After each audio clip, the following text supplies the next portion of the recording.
Olá, seja muito bem-vindo ao programa Bíblia Fácil. Todas as semanas nós nos reunimos para estudar um pouco mais do livro do Apocalipse. No programa de hoje, vamos aprender sobre o capítulo 12. Eu queria convidar você a tomar a sua Bíblia e a se juntar a esse grupo de amigos aqui no estúdio da Novo Tempo e vamos compreender um pouquinho mais sobre a profecia alinhada com a história. A cada semana, estamos buscando compreender melhor a vontade de Deus para a nossa vida. E o livro do Apocalipse registra essa vontade. Particularmente no capítulo de hoje, nós vamos chegar ao ápice do livro de Apocalipse, quando uma batalha entre Satanás, representado pelo dragão, atacará a mulher, a igreja de Cristo. Nessa batalha, muitos perderão a vida, mas a vitória final ela será dada por Jesus Cristo quando Ele voltar. Por isso você é muito bem-vindo ao Bíblia Fácil de hoje. Antes de começarmos o estudo do tema, hoje será a mulher e o dragão, nós queremos orar a Deus mais uma vez, pedindo a iluminação do Espírito Santo para a compreensão desse tema. Então você que nos acompanha em casa, em qualquer lugar desse Brasil, ou mesmo fora do país, fora do Brasil, eu quero convidar você a se juntar agora a esses 10 amigos e nós vamos orar pedindo a bênção de Deus para o estudo. Amantíssimo Deus e bom Pai, muito obrigado por estarmos reunidos mais uma vez para estudarmos a Tua Palavra. Que o Teu bom e Santo Espírito nos acompanhe agora e que nós entendamos a Tua vontade para a nossa vida. É a nossa oração, em nome e por amor de Jesus. Amém. Pois bem, meus amigos, chegamos ao capítulo 12 de Apocalipse. E nesse capítulo vamos testemunhar uma batalha entre o dragão e a mulher. Vamos entender os simbolismos desse capítulo e como que isso aconteceu ao longo da história. Vamos então tomar nossas Bíblias, capítulo 12, começando pelos versos 1 e 2. Apocalipse 12, versos 1 e 2. Viu-se grande sinal no céu, a saber, uma mulher vestida do sol, com a lua debaixo dos pés e uma coroa de 12 estrelas na cabeça, que, achando-se grávida, grita com as dores de parto, sofrendo tormentos para dar à luz. Na visão de João, ele vê agora uma mulher, ela está vestida com o sol, tem a lua debaixo dos pés, na cabeça uma coroa de 12 estrelas e ela está sofrendo tormentos para dar à luz. Que simbolismo nós temos aqui? Quando olhamos para a profecia e vemos a expressão mulher, a que se refere? Se refere a igrejas. Foi o apóstolo Paulo no livro de Efésios, no capítulo 5, que faz essa comparação entre mulher e a igreja. Assim como Cristo é o cabeça da igreja, o homem é o cabeça da mulher. Então Paulo faz esta analogia. E em Apocalipse você vai encontrar uma mulher virgem, pura melhor, que é o caso desta aqui, e ela está grávida, ela simboliza a igreja de Cristo. No capítulo 17, você vai encontrar uma prostituta. Ela simboliza a igreja caída. Então, no Apocalipse, você trabalha com duas igrejas. Uma igreja pura e uma igreja que se prostituiu. Agora, o que significa essa mulher estar vestida do sol, com a lua debaixo dos pés e a coroa na cabeça? A coroa com 12 estrelas é um símbolo do triunfo dessa igreja. E o número 12 é uma alusão aos 12 apóstolos do Novo Testamento e às 12 tribos do Antigo Testamento. Então, o número 12 é uma representação do povo de Deus em todos os tempos, no Antigo e no Novo Testamento. Coroa também é símbolo de vitória, então é uma igreja vitoriosa. Ela está vestida do sol, ou seja, o sol da justiça que é Cristo a envolveu. É uma mulher que segue aos ensinos de Jesus. E, finalmente, ela tem a lua sob seus pés. Assim como a lua não tem luz própria e emite a luz do sol, esta lua representa aquele sistema de sacrifícios do Antigo Testamento, aquela morte de animais. Os animais em si, eles não tinham poder para salvar, mas eles apontavam para o Cordeiro de Deus que tinha o poder de tirar o pecado do mundo. Então, assim como os animais, eles apontavam para uma realidade maior, a lua também aponta para isso. Assim, nós temos um quadro de uma igreja pura. Por que ela está grávida? Ela está para dar à luz a um varão. Você se lembra quando Adão e Eva pecaram? Lá em Gênesis 3,15, Deus disse para Eva e para a serpente: eu vou colocar inimizade entre vocês, entre a sua descendência e o seu descendente. Um dia você vai ferir o calcanhar do descendente da mulher, mas um dia o descendente da mulher vai esmagar a sua cabeça. Então foi prometido um descendente. Esse descendente prometido a Eva era o Messias, que nasceria. Então essa mulher, ela está grávida porque agora chegará o descendente, o Messias prometido. Ele nascerá da igreja. Então esse é o simbolismo que nós temos no capítulo 12. Agora aparece também um dragão. Verso 3. Viu-se também outro sinal no céu, e eis um dragão grande e vermelho, com 7 cabeças e 10 chifres, e nas cabeças 7 diademas. O próprio capítulo 7 nos ajuda a interpretar quem é esse dragão. O versículo 4 dá mais informações. A sua cauda arrastava a terça parte das estrelas do céu, as quais lançou para a terra. No capítulo 12, versos 7 a 9, agora lemos: houve peleja no céu, Miguel e seus anjos pelejaram contra o dragão. Também pelejaram o dragão e seus anjos. Todavia, não prevaleceram, nem mais se achou no céu o lugar deles. Foi expulso o grande dragão, a antiga serpente, que se chama Diabo e Satanás, o sedutor de todo mundo. Sim, foi atirado para a terra, e com ele os seus anjos. Então o capítulo 12 não deixa dúvidas de que esse dragão representa o próprio Satanás, que com a sua cauda arrastou a terça parte das estrelas dos céus. Estão lembrando o que é estrela em profecia? Anjos, Apocalipse 1:20. Então, 1/3 dos anjos de Deus, o diabo trouxe consigo na sua rebelião. Agora, esse dragão, que é o diabo, ele se detém diante da mulher, desejando devorar o menino quando ele nascesse. Welbert? Quando fala peleja no céu, ou guerra, né, dependendo da tradução, a gente vê o poder que os anjos têm. Né? A gente vê o poder dos anjos quando derrotou um só anjo, foi destruir aquele exército todo, né, que estava sitiando Israel.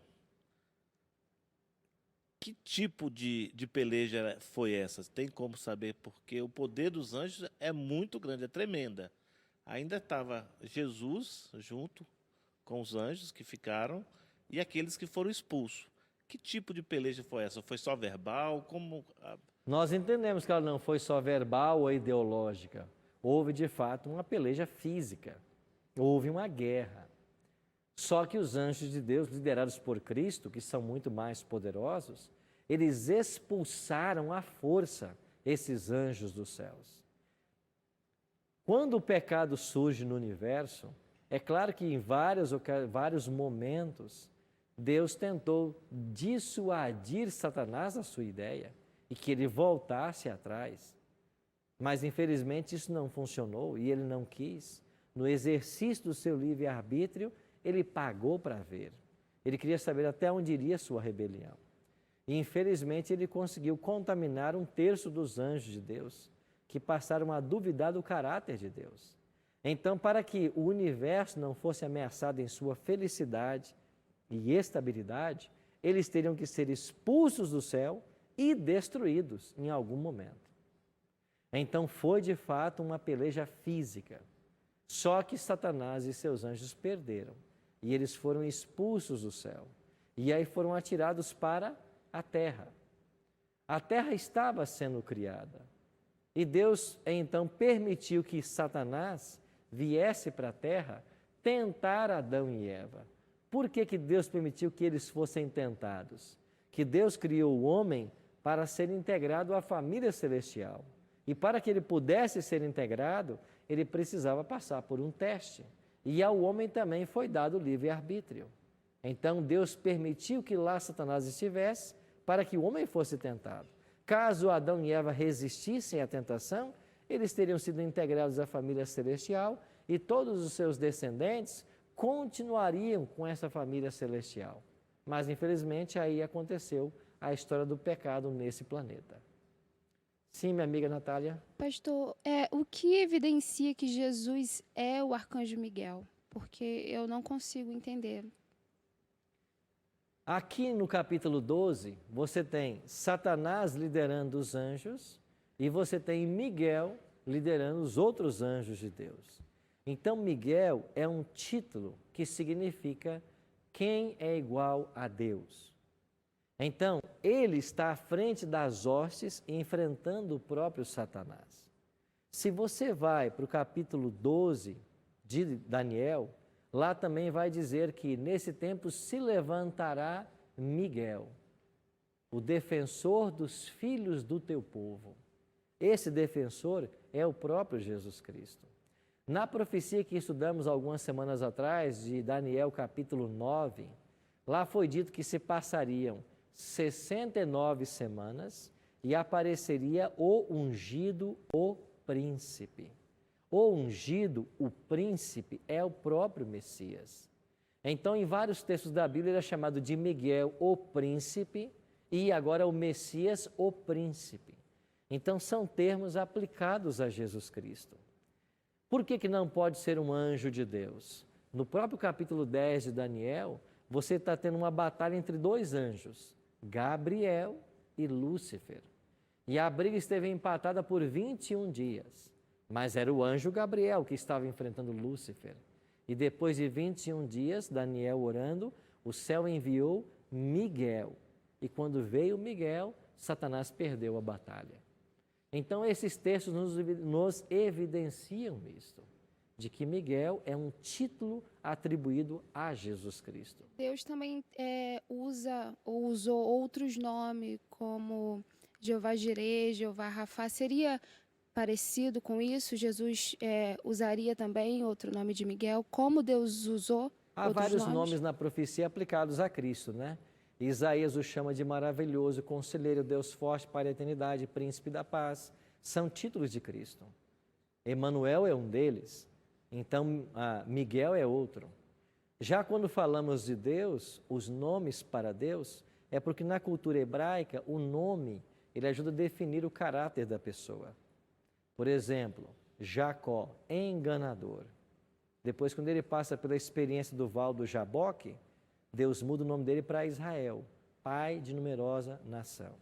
Daniel, Deus é meu juiz. Então, na cultura hebraica, o nome era muito importante. Sendo assim, um único nome não podia definir Deus em toda a sua complexidade. Então, Deus na Bíblia tem vários nomes. Ele é chamado de El Shaddai, El Roi, El Sur, Adonai, El Cancan. Então, são nomes que Deus assume, porque cada nome fala de uma faceta. O caráter de Deus não pode se definir num único nome. Elohim é um deles, El é outro. Agora, algumas pessoas querem defender de que Deus tem um nome, que o nome de Deus é Jeová. Isso é um engano. É um engano porque a palavra hebraica, ela é composta de 4 consoantes. E essas 4 consoantes não eram nem pronunciadas pelos judeus. Os judeus, quando liam a Torá e chegava no nome de Deus, que a gente chama de tetragrama sagrado, que são as 4 consoantes, porque no alfabeto original hebraico não tem vogal. O vogal é uma inserção posterior dos maçoretas. Então, o nome de Deus era apenas 4 vogais. Mas a pronúncia dessas 4 vogais, ela se perdeu, mesmo entre os judeus. Porque um judeu, quando estava lendo a Torá e chegava no nome de Deus, as 4 letras, ele dizia simplesmente Adonai, que quer dizer meu Senhor. E por que ele não pronunciava as 4 vogais, as 4 consoantes? Porque ele tinha medo de usar o nome de Deus em vão e com isso pecar. Então, porque eles pararam de pronunciar, a pronúncia se perdeu. Então, se é Jeová, Javé, Yahué, ninguém sabe, porque a pronúncia se perdeu. Então, querer defender hoje que o nome de Deus é Jeová é um engano. Agora, se você tiver que dar e escolher um nome principal para Deus, qual você vai escolher? Certamente que é mais usado. E quando você vai para o Antigo Testamento, para o hebraico, você tem uma expressão que aparece 2.500 vezes, é Elohim. Então, se você acha que tem um nome que tem proeminência sobre os outros, tem que ser Elohim, porque ele aparece 2.500 vezes. Também quando Jesus falou eu sou, né, também acho que era o nome para Deus, porque eles queriam até apedrejar Jesus, né? Eu sou o que sou. Eu sou o grande eu sou. Isso. Essa expressão eu sou, que é o verbo, Jesus usou o verbo egoimi, do grego, né? Eu sou, egoimi. Essa expressão grega é uma referência às 4 letras do hebraico. Então Jesus disse, o grande eu sou que apareceu para Moisés na sarça ardente, eu sou ele. Por isso quiseram apedrejá-lo. Então Deus tem vários nomes. E esses nomes, cada um deles fala sobre uma faceta diferente do caráter de Deus. Assim, nós temos aqui a cena montada. A igreja está para dar à luz ao prometido, a semente da mulher. E o dragão espera o nascimento para devorar o filho. Quando é que essa profecia começou a ter o seu cumprimento? Já falamos sobre a expulsão de Lúcifer do céu. A sua cauda arrastava a terça parte das estrelas. Essa terça parte tem a ver com os anjos de Deus, que foram expulsos, e o diabo esperava o filho nascer para devorá-lo. Nasceu-lhe, pois, diz o verso 5, um filho varão, que há de reger todas as nações com cetro de ferro. E o seu filho foi arrebatado para Deus até seu trono. Então, quando nasce o Messias, o filho da mulher, o diabo tentou devorá-lo, destruí-lo. E quem o diabo usou para destruir o menino Jesus? O rei Herodes. Quando Herodes mandou matar em Belém todas as crianças de 2 anos para baixo. Vocês conhecem a história. Você consegue imaginar uma cidade onde todos os bebês foram arrancados de suas mães e mortos? Que cena terrível deve ter sido aquela. Então, o Apocalipse está descrevendo essa história. Ele está falando do que aconteceu. Porque lembre-se, o Apocalipse está sendo escrito no ano 96, 97, e esse episódio havia acontecido há 70 anos no passado. Então ele está dando uma descrição de como o diabo tentou destruir o descendente da mulher. E foi quando Herodes mandou matar os meninos de 2 anos para baixo. Quando Cristo foi crucificado na cruz, cumpriu-se a primeira parte de Gênesis 3,15. Um dia a serpente iria ferir o calcanhar do descendente da mulher. E por que Gênesis 3,15 usa a expressão ferir o calcanhar? Porque é um ponto não vital. Alguém que fere-se no calcanhar não morre por isso. Então, Jesus seria ferido porque a sua morte não seria definitiva. Agora, um dia a serpente feriria o calcanhar do descendente da mulher, mas esse descendente um dia esmagaria a cabeça da serpente. E a cabeça esmagada é um ferimento mortal. Então, quando Cristo morre na cruz, foi dada a ferida no calcanhar. E quando é que a serpente terá finalmente sua cabeça esmagada? Quando Jesus voltar a essa terra e 1000 anos depois de sua volta, é que o diabo será destruído. Quando chegarmos em Apocalipse 20, nós vamos entender claramente a doutrina do milênio. Então, Cristo volta e 1000 anos depois, o diabo será destruído. Então eu gosto de classificar a destruição de Satanás em 3 momentos. Na cruz ele foi derrotado, porque o Filho de Deus foi vitorioso. Ali o seu caráter ficou patente para todo o universo. Quando Jesus voltar, esperamos que em nossa geração o diabo será aprisionado, segundo o Apocalipse 20, 1 a 3. E 1000 anos depois ele será destruído, segundo o Apocalipse 20, 7 a 9. Então, o esmagar da cabeça da serpente, para mim, se dá em 3 tempos: na morte na cruz, na volta de Jesus e na destruição final de Satanás, 1000 anos depois da sua volta. Tiago? Essa questão do ferir o calcanhar, ele poderia também ser colocado com a ideia de destruir assim, a estrutura, está relacionado com estrutura, com alicerce. Porque se pensarmos um calcanhar ferido, né? Se o senhor estiver com o calcanhar ferido, vai andar normalmente? Okay. Não se anda. Então, talvez existe essa brecha para se pensar dessa forma, em relação ao calcanhar, relacionado com estrutura ou alicerce? Eu nunca li nada sobre o assunto. O que eu sempre compreendi é que a ferida no calcanhar teria sido usada por ser uma ferida não mortal. Ou seja, ele morreria, mas não finalmente. Porque 3 dias depois ele ressuscitaria. Não é uma ação definitiva. Já o esmagar de uma cabeça seria definitivo. Não haveria um retorno. No Salmo 22, que é um salmo messiânico, né? Lá o Davi escreveu esse salmo, ele já havia dito, né? Traspassaram-me as mãos e os pés. Então, Cristo também foi ferido nos pés, mesmo na cruz. A crucifixão envolvia também ferimento nas mãos e nos pés. Então, eu penso que mais volta-se para essa questão de não ser uma ferida mortal finalmente. Um outro detalhe interessante dessa profecia é que, como Satanás não conseguiu destruir a Cristo, o seu ódio volta-se contra quem? Agora volta-se contra a mulher que dera luz a Jesus. Então nós vamos agora passar a estudar aqui em Apocalipse 12 o ódio do dragão contra a mãe do menino.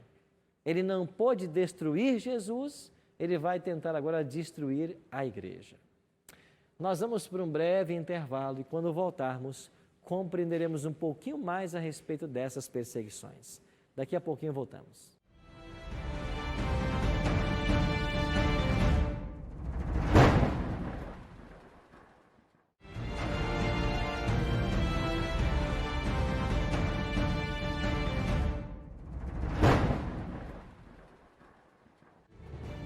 Estamos de volta com o programa Bíblia Fácil. Nós temos aqui um presente para você, que é essa revista do Apocalipse. Esse é um presente da Novo Tempo para você. Você pode telefonar para nós no 0 operadora 12 21 27 31 21.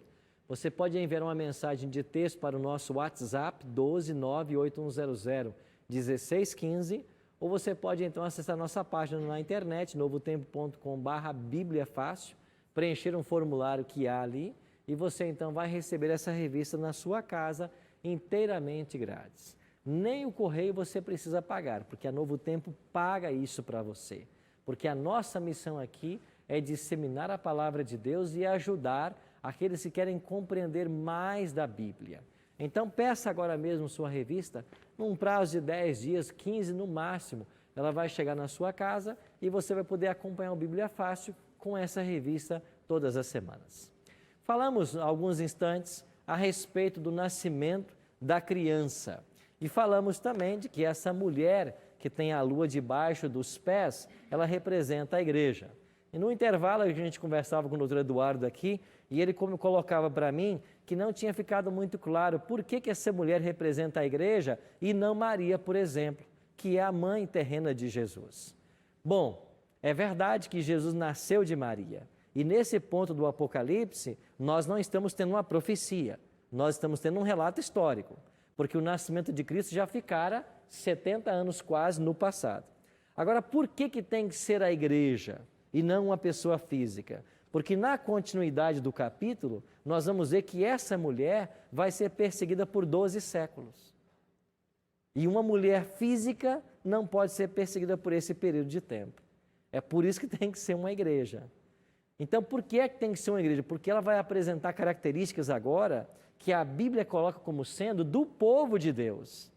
Por isso sai de uma pessoa física e vem então para uma simbologia. Ah, não poderia ser Maria essa mulher? Não, por que não? Porque ela não sobreviveu 1260 anos perseguida pelo dragão. Mas a igreja que Jesus fundou e que deu origem ao menino, sim. Então é por isso que a gente entende como sendo a igreja, ok? Mas foi muito boa a sua observação. Vamos continuar o texto? Cacai? Sim, ainda dentro do mesmo tema, eu aprendi na minha formação, talvez com base na tradição, que Jesus é filho da Virgem Maria e do esposo José. Por isso que eu falo muito Deus, Jesus, Maria e José, nossa família vossa é, e família que reza, trabalha unida, permanece unida, né? Eu tenho muito isso comigo. O que tem de verdade nisso? Onde isso está escrito na Bíblia? 100% de verdade. Mateus capítulo 1 fala da genealogia de Jesus e ele começa desde os princípios, passando por Davi, e ele vai chegar até José, pai de Jesus. Os evangelhos são claros em dizer de que Maria estava desposada de José quando veio a receber a mensagem do anjo que ela estaria grávida. Ela não havia tido relações com José, havia apenas um combinado de que eles casariam. Mas o que aconteceu? José pensou agora que ele havia sido traído e ele pensou em abandonar Maria. Aí o anjo Gabriel apareceu e disse: José, não faça isso. Ela não te traiu. Ela está grávida pela obra do Espírito Santo. O que nela é gerado será o Filho de Deus. Então José atende a voz do anjo e casa-se com Maria. E ele não a conhece, diz Mateus, até que nasce Jesus. Ou seja, não houve relacionamento sexual de José com Maria até que Jesus nascesse. E Maria, virgem, concebeu Jesus. Tudo isso é bíblico e nós acreditamos dessa forma.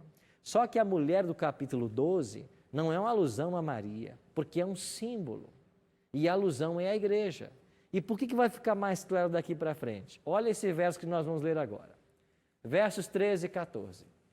Quando, pois, o dragão, que é Satanás, viu-se atirado para a terra, perseguiu a mulher que dera à luz o filho varão. E foram dadas à mulher as 2 asas da grande águia, para que voasse até o deserto, ao seu lugar. Aí é onde é sustentada durante um tempo, tempos e metade de um tempo, fora da vista da serpente. Então, não pode ser Maria, porque isso não aconteceu em momento algum. Mas a igreja cristã, que foi fundada na morte de Cristo, ela seria levada pelo próprio Deus para o deserto. E lá ela ficaria um tempo, tempos e metade de um tempo. O que significa essa expressão, um tempo, tempos e metade de um tempo? Cristo fundou a igreja cristã, certo? Essa igreja cristã, ela está representada no Apocalipse por 7 fases. Mas há um momento em que os sinceros, dentro da igreja cristã, eles precisam se desligar da igreja institucional. Por quê? Porque a igreja institucional, ela vai se afastar do ensinamento bíblico. Lembra dos cavaleiros? A princípio era um cavalo branco, mas chegou a um ponto de vir um cavalo preto. Uma degradação completa da fé. Quando a igreja se institucionaliza, e esse processo começa com Constantino, você continuará tendo uma igreja institucionalizada, mas você agora vai ter um remanescente que sai dessa igreja e é levado por Deus para o deserto. Então você agora tem um remanescente da igreja que é perseguido e você tem a linha institucional da igreja que persegue o remanescente. Então, eu tenho duas igrejas. Agora você tem. Tenho duas igrejas, porque a primeira se foi. Não, ela continua. Não, a primeira igreja, aquela primeira igreja pura, única, Ela se paganizou. se paganizou. E ela, em determinado período, ela se dividiu. Sim. Vamos entender isso à luz da história. Mas o ponto que eu quero voltar com vocês aqui é por que aí falou um tempo, 2 tempos e metade de um tempo. Se você for para Daniel, capítulo 11, verso 13, lá diz assim: ao cabo de tempos, isto é, de anos, o rei do norte virá contra o rei do sul. Então, a expressão tempos na Bíblia, ela significa anos. 3 tempos e meio são 3 anos e meio. Se cada mês do calendário judaico tinha 30 dias, então basta fazer uma conta. 3 anos e meio você tem 30 dias, certo? Em cada mês. 3 anos e meio você vai ter quantos anos aí então? 1260. Eu vou colocar aqui uma tabelinha de conversão e vocês vão entender. Mas no verso 6, você já aparece a mesma expressão. A mulher, porém, fugiu para o deserto, onde lhe havia Deus preparado lugar para que nele a sustentem durante quanto tempo? 1260 dias. Lá primeiro disse que era um tempo, 2 tempos e metade de um tempo. Agora 1260 dias. Nós estamos falando do mesmo período profético. Ou seja, 538 até 1798. Nós já explicamos esse período para vocês e vamos voltar no capítulo 13. No ano 538 inicia-se a supremacia papal e ela vai durar até fevereiro de 1798, quando o Papa Pio VI é preso por ordem de Napoleão Bonaparte. Então, a prisão do Papa em fevereiro de 1798 assinala o fim dos 1260 anos de supremacia papal. Então, o que é dito sobre a igreja, a mulher, nesse período? Verso 16. A terra, porém, socorreu a mulher, e a terra abriu a sua boca e engoliu o rio que o dragão tinha arrojado de sua boca. O dragão arrojou um rio contra a mulher, um rio de perseguições. E o deserto amparou essa igreja. Por quanto tempo? 1260. Então, no ano 538, no 6º século, Elbert, você tem então a continuidade da igreja institucional e você tem a saída de um remanescente. Quem é que sai? Aqueles que não queriam se corromper na fé. Aqueles que queriam permanecer leais à palavra de Deus. Então, esses que quiseram ser leais começam a ser perseguidos pela própria igreja. Pois é, mas aqui está falando que é o dragão. Então, né, porque aí a profecia chama de dragão que está perseguindo a igreja. Uhum.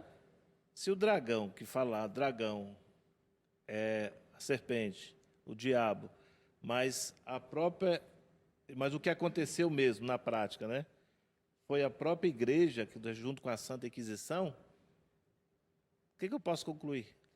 Que o dragão nunca dá as suas caras. Ele sempre usa instrumentalidades humanas para alcançar o seu propósito. Você quer ver uma coisa?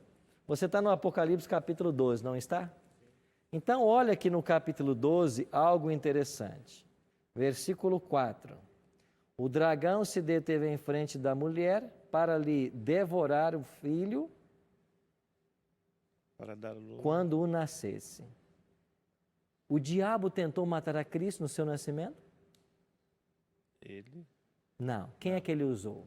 o rei Herodes, que era rei de que império? romano. Pronto. Nesse momento que o dragão tenta destruir o menino Jesus, é o dragão que está tentando. Usando quem? O Império Romano. Agora vá para o versículo 6. A mulher fugiu para o deserto, onde Deus lhe havia preparado lugar, certo?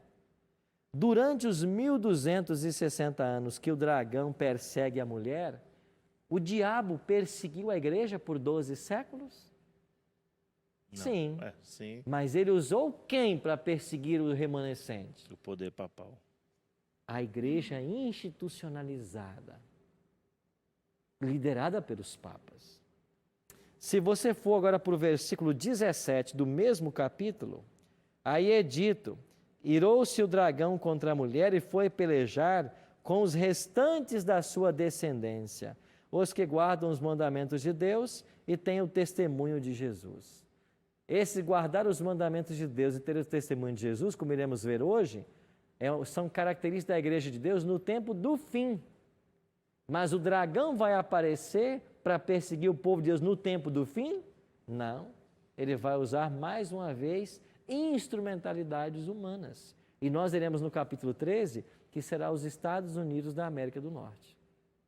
Então, o dragão, ele nunca dá as caras. Ele usou o Império Romano, usou a Igreja Romana, vai usar os Estados Unidos. Então, ele nunca dá as caras. Ele é o poder por detrás.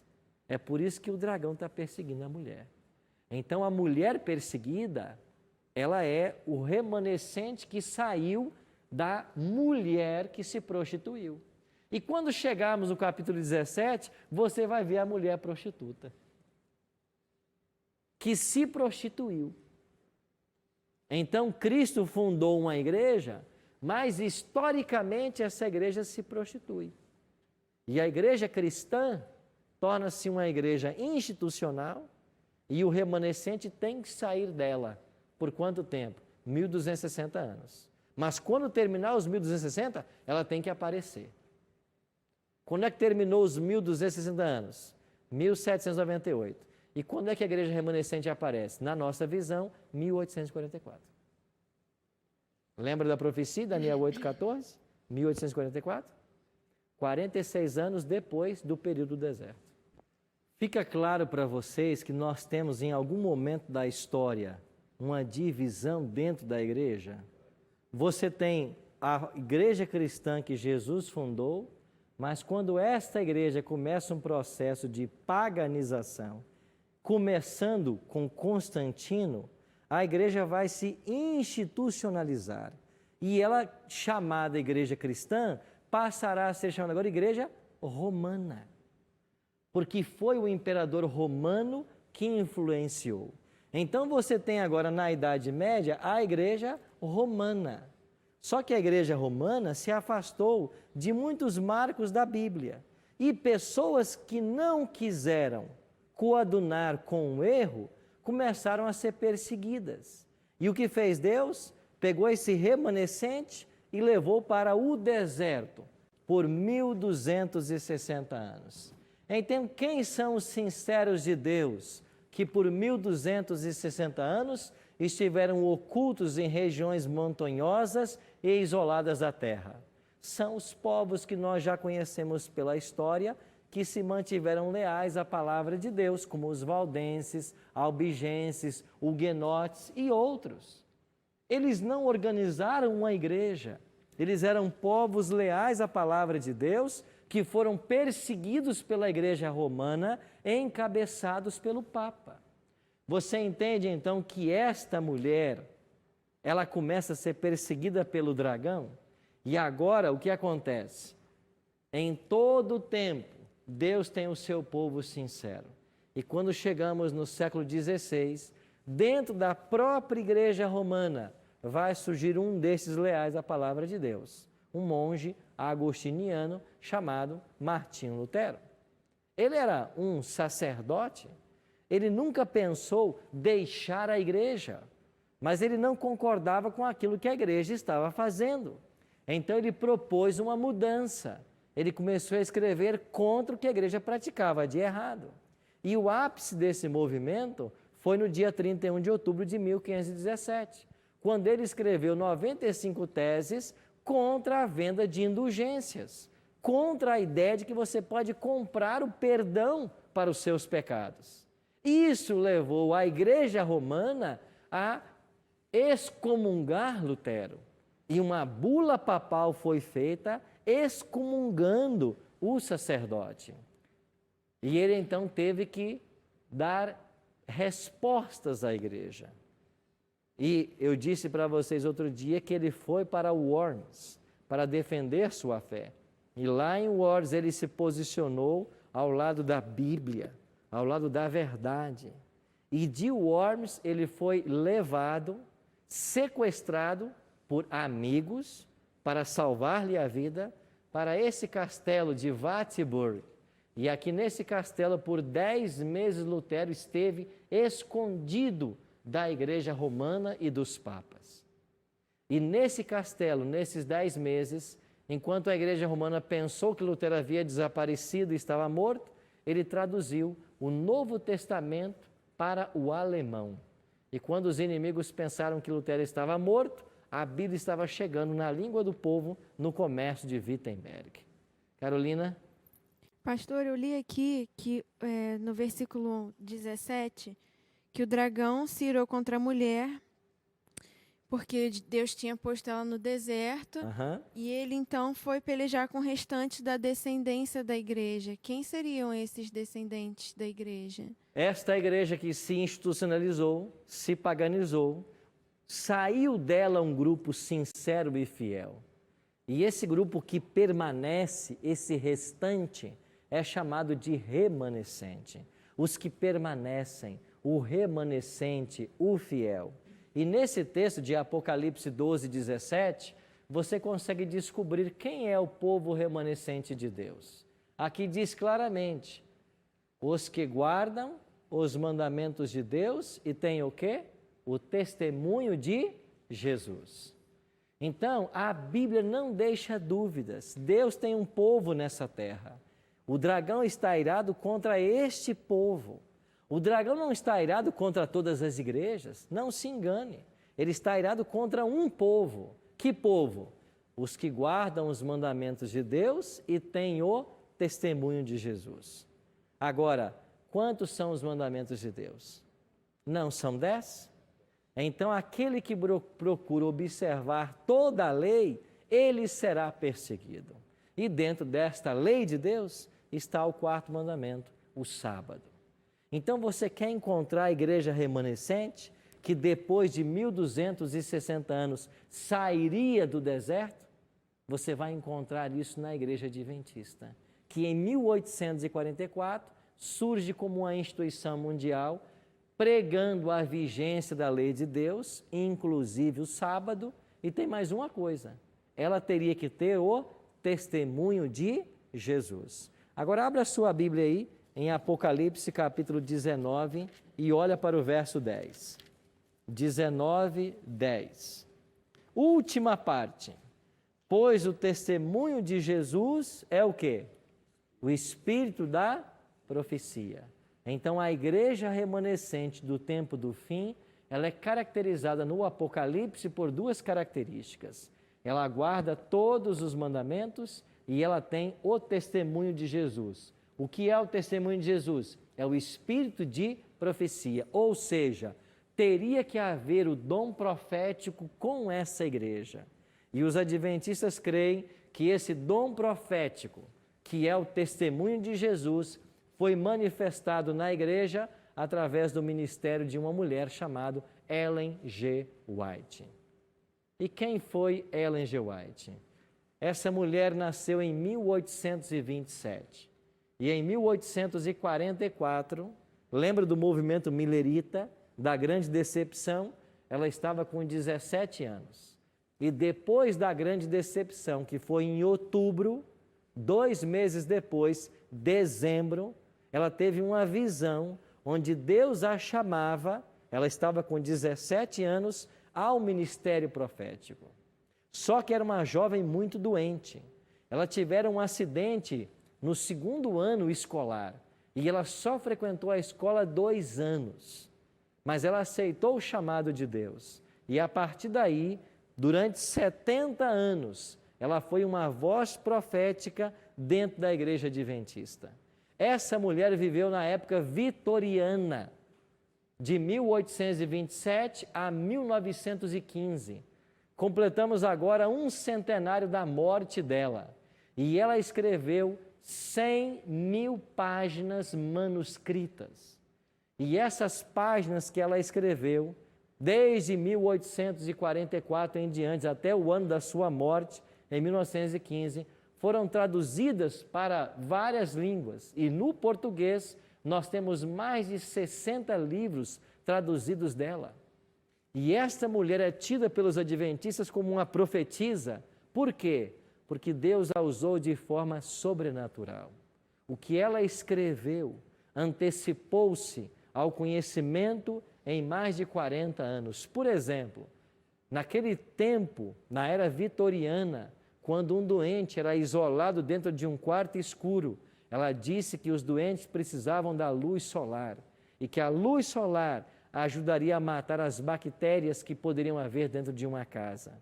Num tempo em que se usava o tabaco e o álcool, ela condenou esse tipo de procedimento. Ela falou sobre as ondas eletromagnéticas do cérebro 40 anos antes que se inventasse um encefalograma. Ela falou da necessidade de apenas 2 ou 3 refeições por dia para que nós tivéssemos boa saúde.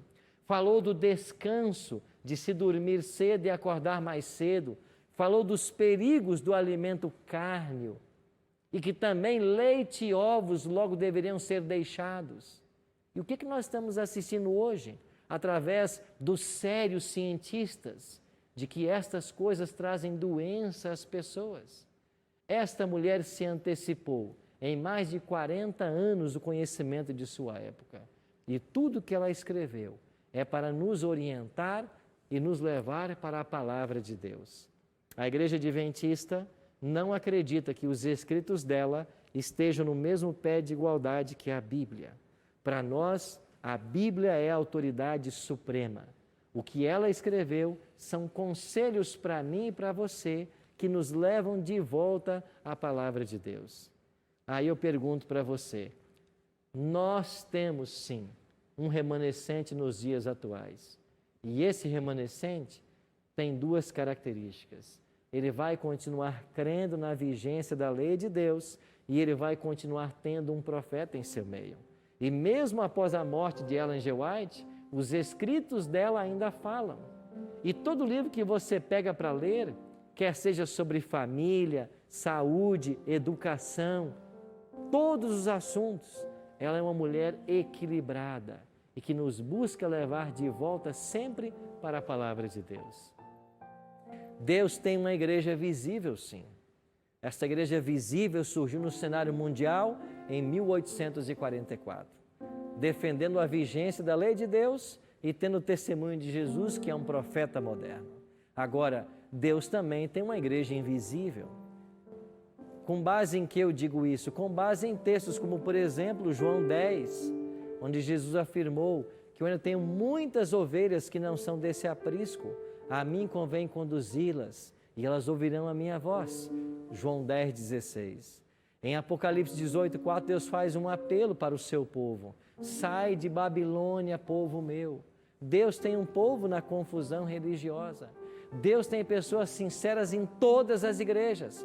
Mas esses sinceros, eles têm que conhecer a palavra. E quando eles descobrirem que a lei de Deus está em vigência, todos os mandamentos, de que há preceitos a serem guardados, esse povo sai da confusão religiosa e se une ao remanescente. E esse é o apelo de Deus para você hoje.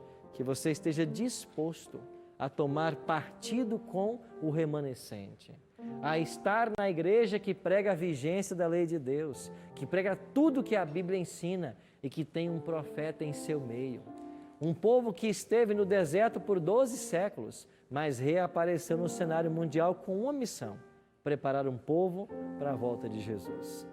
Eu queria que você pensasse nisso, enquanto ouviremos essa última música do pastor Denis.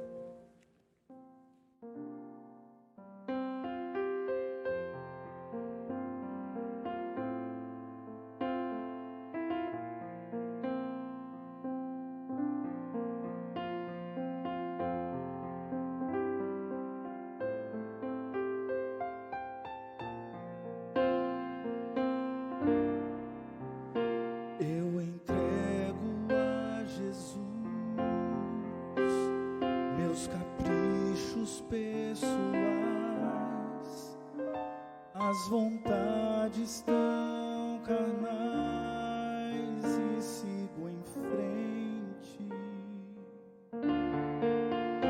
Eu entrego a a impureza do meu ser. Quero um novo coração, quero viver em paz. Vou crescendo em graça, crescendo em poder.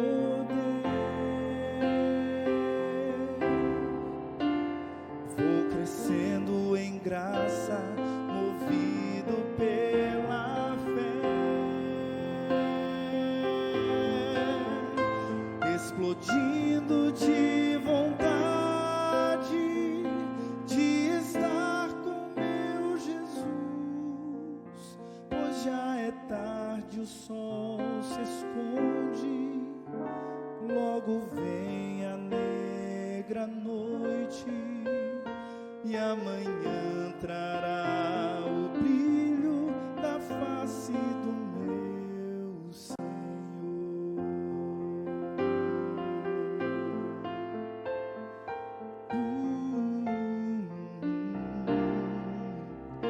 Eu entrego a Jesus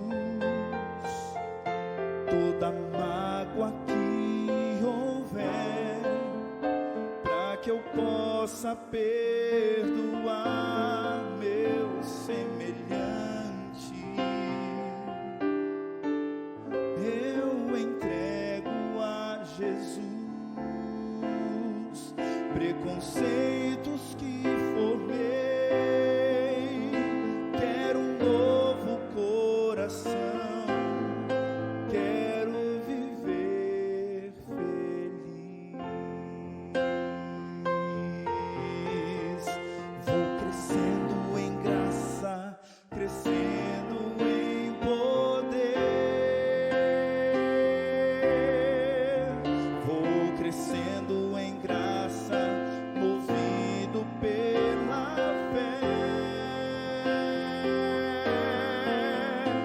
explodindo de vontade de estar com meu Jesus, pois já é tarde, o sol se esconde, logo vem a negra noite, e amanhã trará o brilho da face do meu Senhor, explodindo de vontade de estar com meu Jesus,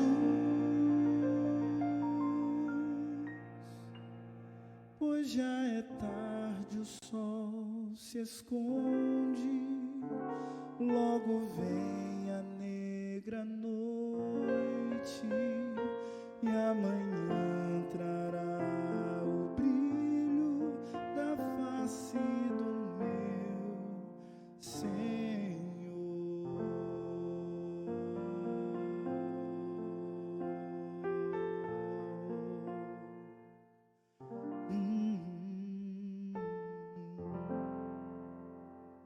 Então Jesus hoje faz-nos um convite. Você vai seguir o que a palavra está ensinando? E você que me assiste em casa, entendeu o recado para você? Está disposto a seguir o que Deus fala em sua palavra? A abraçar a verdade que hoje estamos conhecendo? Se sim, eu quero orar por você. Pai Santo, suplicamos a Tua bênção para que a Tua vontade fique clara em nossa mente e que nós demos todos os passos necessários no cumprimento do Teu querer. Abençoe esse grupo que aqui está comigo nesse estúdio, que dia a dia possamos aprender mais e mais a Tua palavra. Abençoe também os nossos amigos que estão agora nos assistindo, que cada um deles receba a Tua bênção e a Tua ajuda, e que nós entendamos que o Senhor tem um povo nessa terra, que permanece leal e fiel à Tua palavra. Nós queremos estar entre eles, por isso nos ajuda. É a nossa oração, em nome e por amor de Jesus. Amém. Obrigado, amigos, pelo estudo de hoje. Na semana que vem, vamos trabalhar Apocalipse capítulo 13 e nós vamos entender duas bestas que se levantam para perseguir esse remanescente que hoje nós descobrimos. Eu espero você na semana que vem. Até lá.